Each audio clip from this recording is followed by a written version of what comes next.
ส่งมอบความสุขให้กับรามีนักแฟนเพลงพบไทยสองศิลปินคู่ฝันกอไก่และศิลปินน้องเอิญกับการเพลงรักกันไป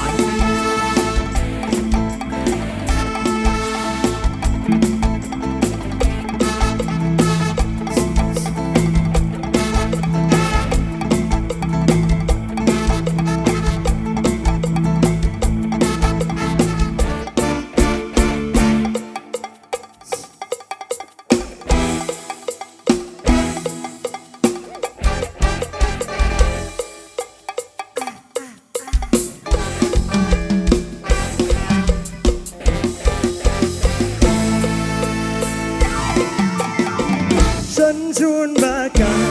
ก้อนเกลือไม่มีวันเบื่อรักเราหัวใจดีเด็กเลี้ยงทองถ้าหากได้รองก็คงจะเห็นรักกันมาหัวใจมันอยากเสนอ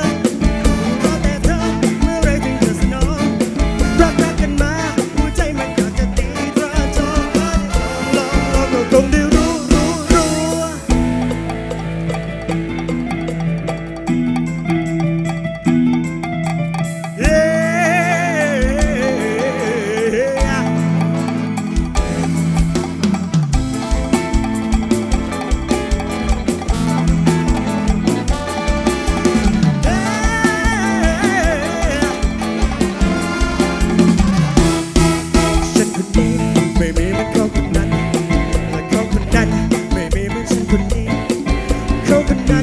จะเอาอะไรก็มี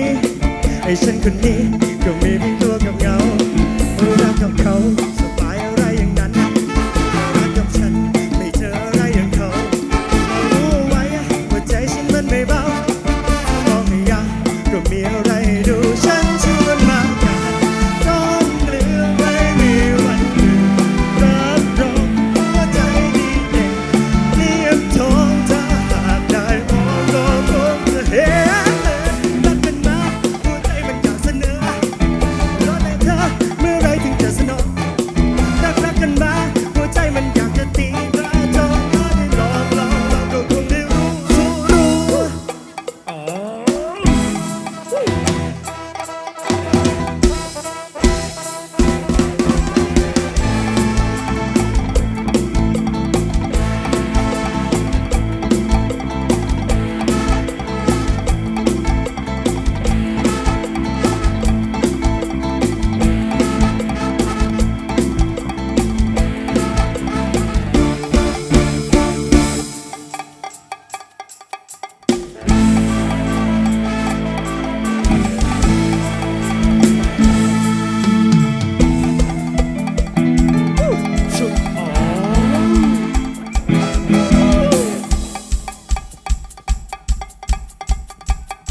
ส่งมอบความสุขให้กับบรรดาพี่นักแฟนเพลงกับงานเพลงเมดเล่โดยผู้บริหารหนุ่มมาดโก้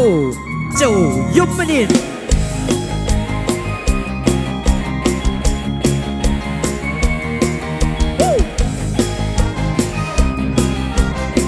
เสียง คืนคนนอนไม่เป็นรองเขานอนก็ตอนเช้าก็ได้หมอนก็นอนเช้านอนยาวเช้าจนเย็นกลับมาเจอแต่เธอก็ต้องไปสวนกันเป็นประจำบนทางส่วนตัวเองก็รู้ฉันเป็นไง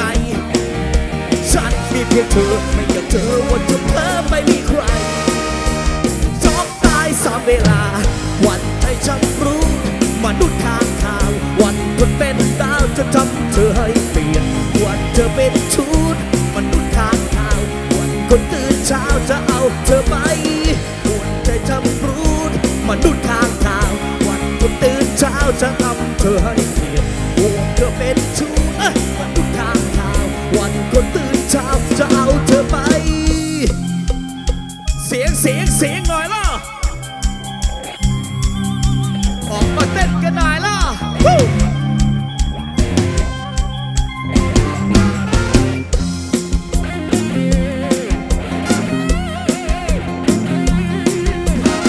อีกหน่อยก็ฟุกมัวแต่คิดหนักกี่คนจะทนไว้ทำงานไม่พักเลยเป็นหัวบ่อยทำยังไง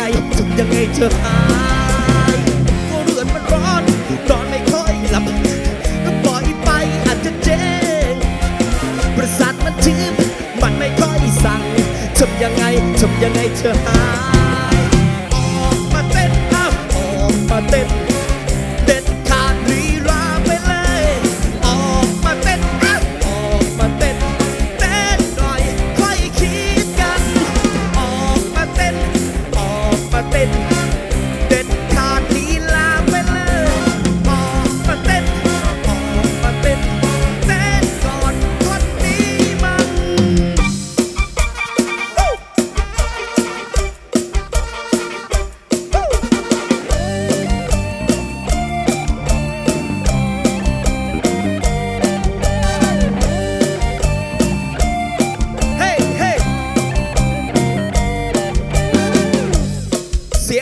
เสียง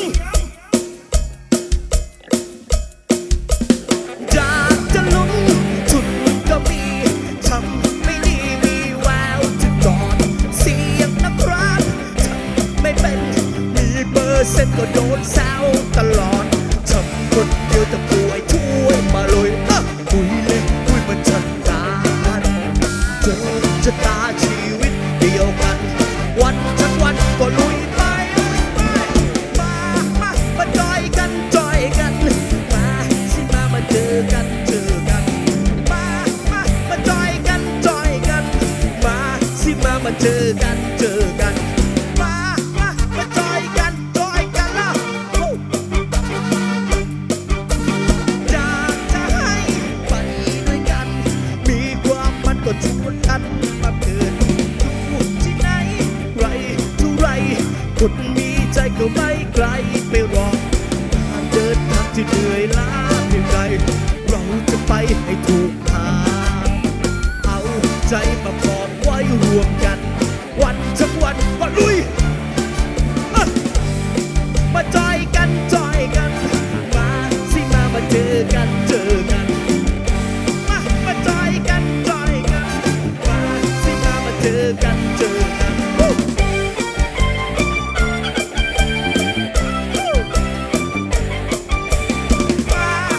มาจอยกั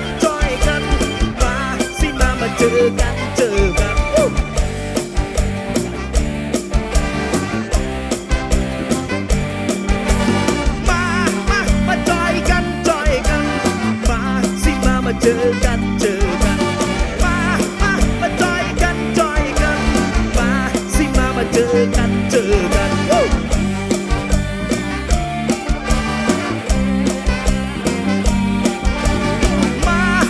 มาจอยกันมาสิมาเจอกันมาจอยกันมาเจอกันมาจอยกันมาสิมาเจอกัน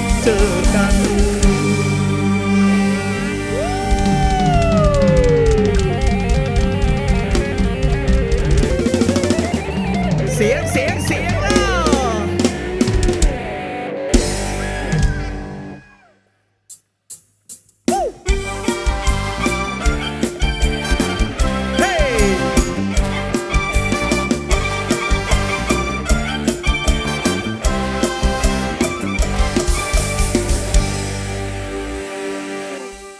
โซนส่งเสียงหน่อยล่ะน่ารักมากมายครับขอบคุณทุกรอยยิ้มขอบคุณทุกกำลังใจอีหลีพี่น้องครับสุดยอดเลยอุ๊ยขอเสียงคนหมักมวลนะสุดยอดมากครับเบอร์นี้ผู้ใดบ่ย่านผลส่งเสียงหน่อย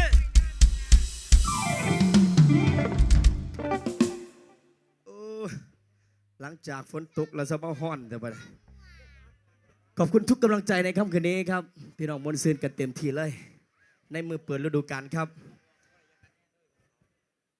วันนี้ขอบคุณไปยังนะครับทีมสปอนเซอร์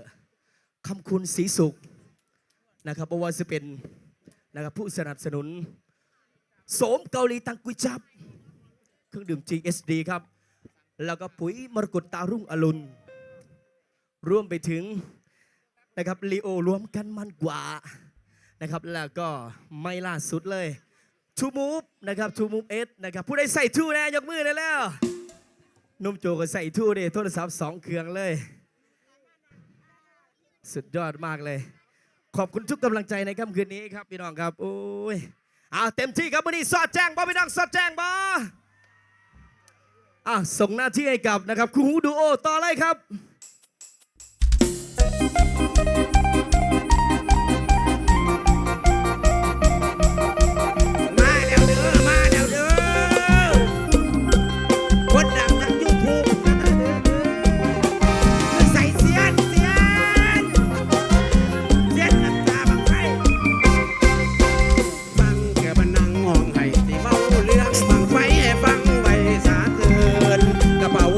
ถือเป็นเรื่องบังเอิญเมื่อใดบ่เสียเงินมันหายใจก็บ่ยิ้ม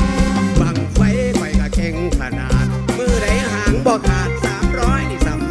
30แต่มือนี้เสียนยังได้นั่งยิ้มเสียนได้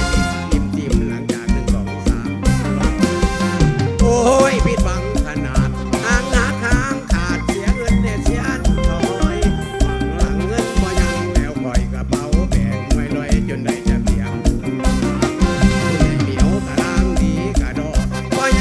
ถือต่อเสียมจอแต่ที่เอาผู้ใหญ่มือเป็นผู้นั่งเขาปล่อยแต่วัดเท่าแบกบังไฟขึ้นมานายแหลมธรรมัดทางตลอดนุ่มโจสุดยอดถ่ายทอดสดตลอดกาลได้ด่าส่งพาดูกลางหันส่วนกำนันกับผู้ใหญ่บ้านก็กลางมาหลังมาทายไหนก็ไปเอาเงินแล้วทายหมอทางหมอแมวเอามาแล้วพวกเขาทากำนันโบบอกเขาตาพาโมไปเสียใจแห่งผมละว่าล่างดีขนาดเดี๋ยวตั้งแต่เกิดผ่านย้อนประมาทเหลือเกินสายบินแต่บอกว่าพ่อกะเทินพาโมไปเสียเงินคือใครใช้ตะวีสอจอยกับคุณนายชิคาโกเมื่อเนี่ยเมื่อโตเสียไปเกือบ100,000ลองกุศลปากก็ได้ดีมีสวัสดิ์มิตรที่ดียกแต่มือว่าไม้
ถือใจเจ้าของเองโอ้ยว่ามันแลนน้ำรถว่ะขักไปยังก็ว่าแลนน้ำรถโอ้ยมันไหวหมดไปเนาะ นั่นละ แล่นล่องเนาะ โอ้ยายแหลม เอา นุ่ม ขอบคุณ โจนะน้อยยายแหลมเนาะ แมน ขอบคุณพี่น้องนะครับ586,000 คนติดตามที่ YouTube ช่องสาวน้อยเป็นบันแพง โอ้ ขอบคุณทุกกำลังใจ หาย ที่ขาดไม่ได้เมื่อนี้ขอบคุณผู้สนับสนุนอีกหนึ่งราย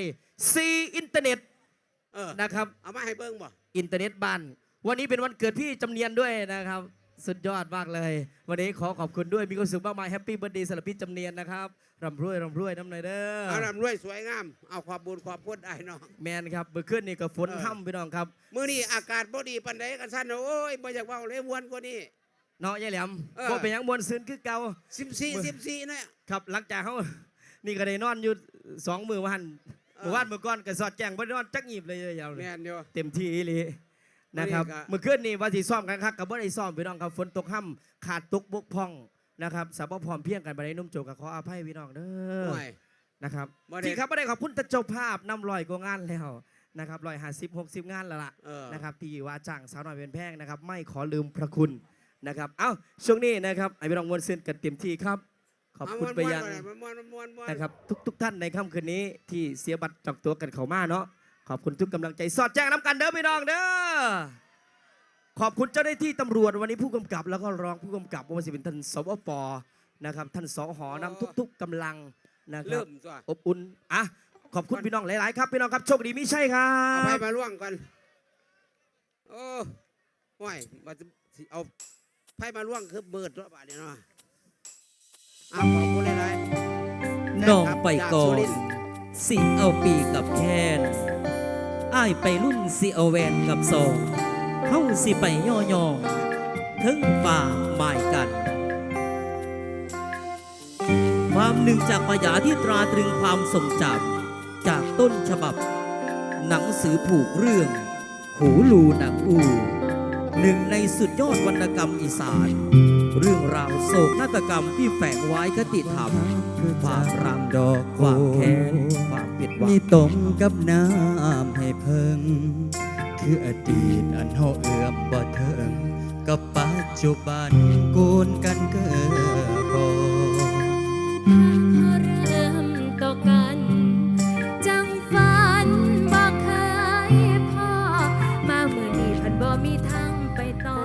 มืดปานกำตา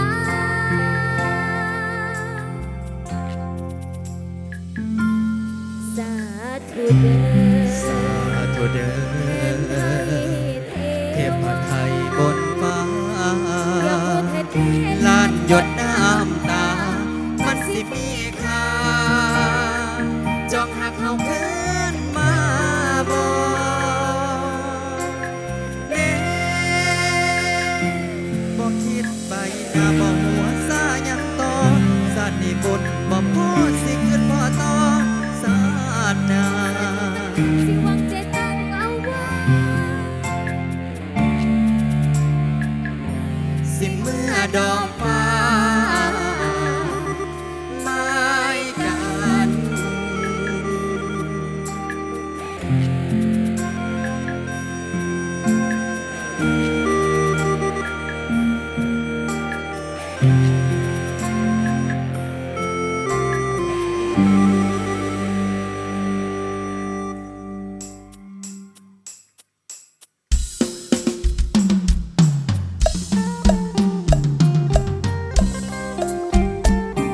ลักษณะในเบื้องนิทานทำด้วยอ่านผู้ลูกกับนางอัวเพิ่นแต่งไว้แต่หลัง เป็นความผิดที่ตั้งกาสีเมืองกาลกำจึงมาพ่ายพัดหากไก่ไล่เวนเวนและน้ำกับแหลนทองวัดกวนเวียนทองคือปู่ไตขอบดกผู้ฟังใจทำคณิกแท้แล้ว กับการเพลงใหม่ล่าสุด ดอกฟ้าไม้กัน วัดศิวดลมีรัคนา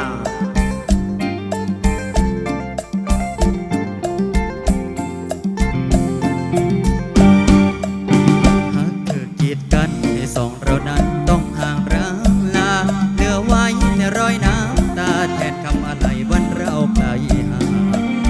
หัวใจบอบช้ำสุดกลับเลือนเมิดหมดหนทางหากเคยหวังสมเพพังห่างจนแล้วหนทางสิยางไปต่อ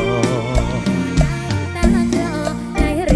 หยดสุดท้ายทบทวนทุกอย่างในใจเมื่อทางสิไปแล้วในชาตินี้ขออยู่ดีทอนคนไทยของน้องให้กับพ่อสามีศาสตร์ยามีมาซ้ำ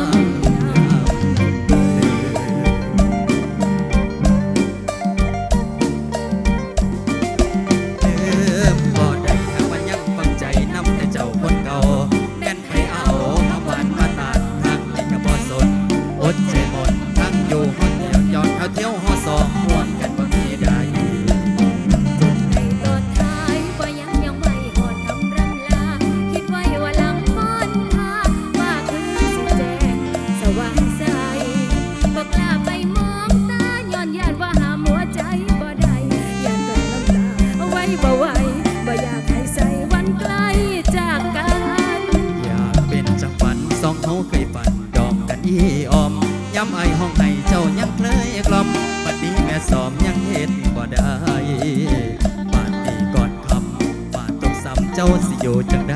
ไว้สีซ่อนแฝงเบิ่งแย่งคนไทยมาเหลือใจหายสูญให้เจ้าของ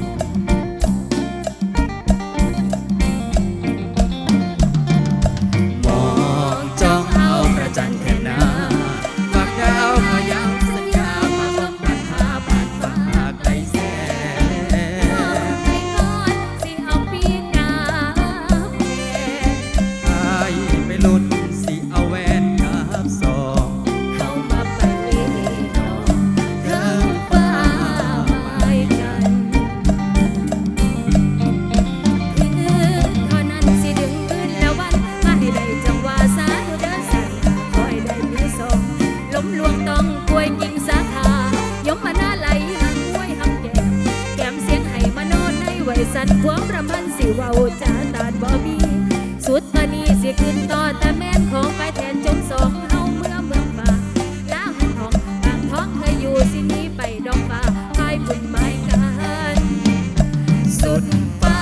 นหากวันนั้นรักสมปองรุ่งคงเรื่องรองส่งฟ้าคล้ายคาฝนผ่านรักสุดระทมจะไปกลายเป็นเมื่อวาน สายรุ่งจะทอดทางสารแทนคำสัญญา ดอกฟ้า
รรดามิตรรักแฟนเพลง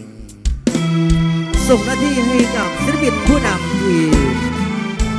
หยิบยื่นงานบทเพลงเก่าๆอัลบั้มชุดแรกของศิลปินผู้นี้ในนามนักร้องหมอลำสาวเสียงสะอ่อนพรพิรดีกับงานกลำที่มีชื่อว่าเสียงจากพรพิรดี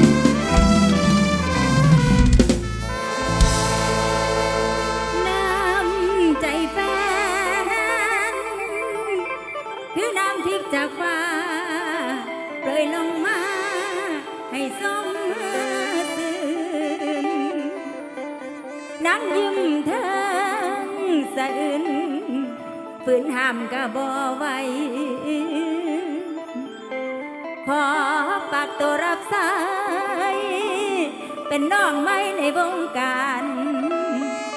ความสงสารจากแฟนมีพรพิรณีนางแสนปลื้ม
พี่น้องสวดขอบคุณค่ะโอ้สุดยอดมากๆเลยนะคะมาแล้วพี่น้องมาแล้วนะคะขอบคุณพี่ขอบคุณน้องขอบคุณกำลังใจทุกๆกำลังใจเด้อนะคะก่อนอื่นพรพฤดีต้องขอกราบเข้ามาขอกราบสวัสดีพี่น้องมิตรบอกแคนแฟนหมอลำแฟนคลับไกลๆไล่หม่องไล่บอลไล่สถานที่ทั่วประเทศไทยนะคะ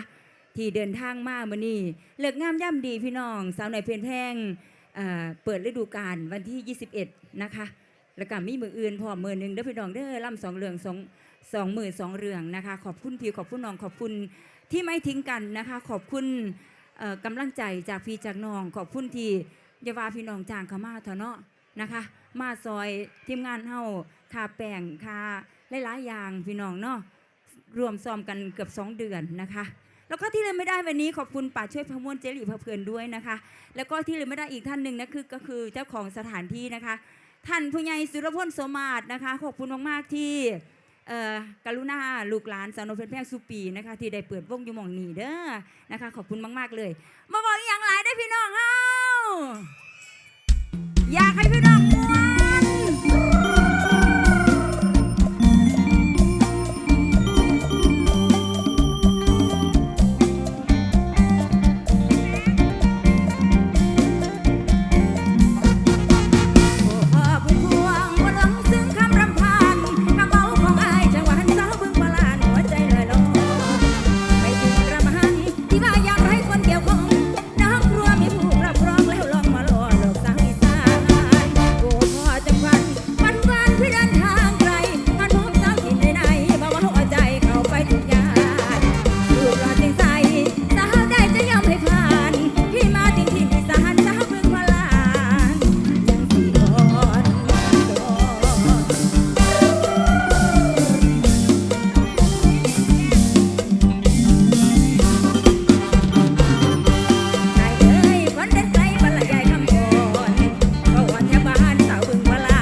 ำนาจจะหาเรื่องเรื่องดี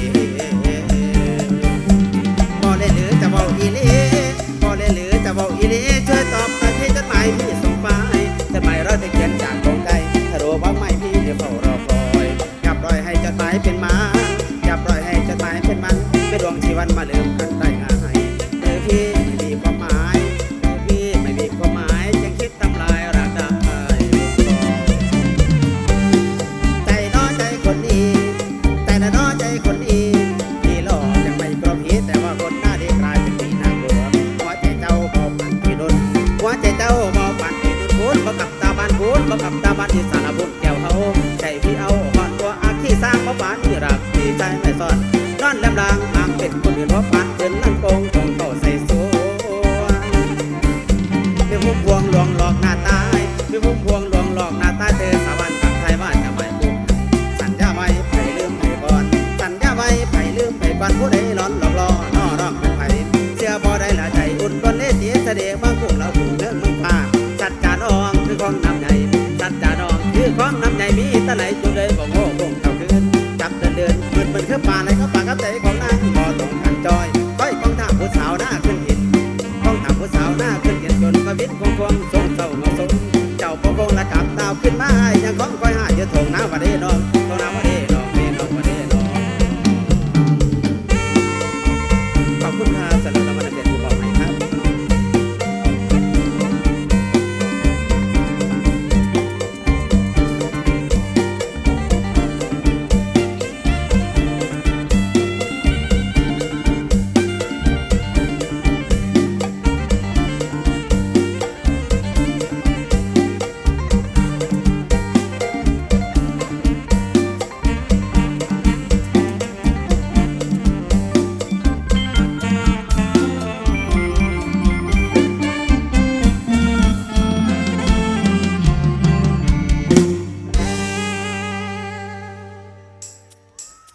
นี่คือหมอลำยอดยกเอกกำลังของทีมงานสาวน้อยเพชรบันแพงฝากไว้ในฤดูกาลปี 62 และ 63 กับสโลแกนลำเพลินเจริญใจ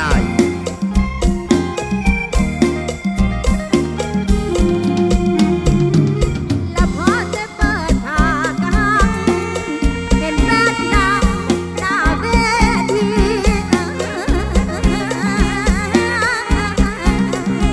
ระยะสลีลาลายมาออกลายนอใส่มาแล้วก็นำเลยยำอียัง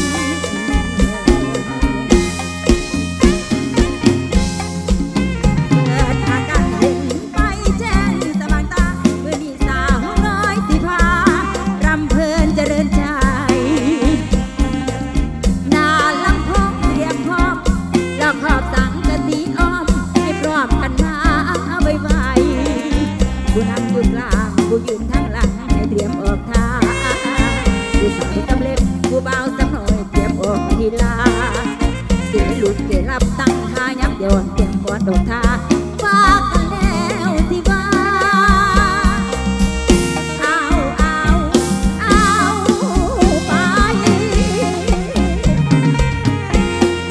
ก่อนเข้าใส่สมภพเขาแล้ว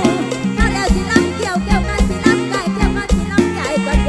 นเกี่ยวมันบัดนี่นั่นสิเด่นเด่นในที่เป็นลีลาละเพิ่นเดินกันได้นอบัดนี้พอต้องมาสมควรแล้วมาแล้วหอดมาควรหัวแซวกองตีต้นเดิ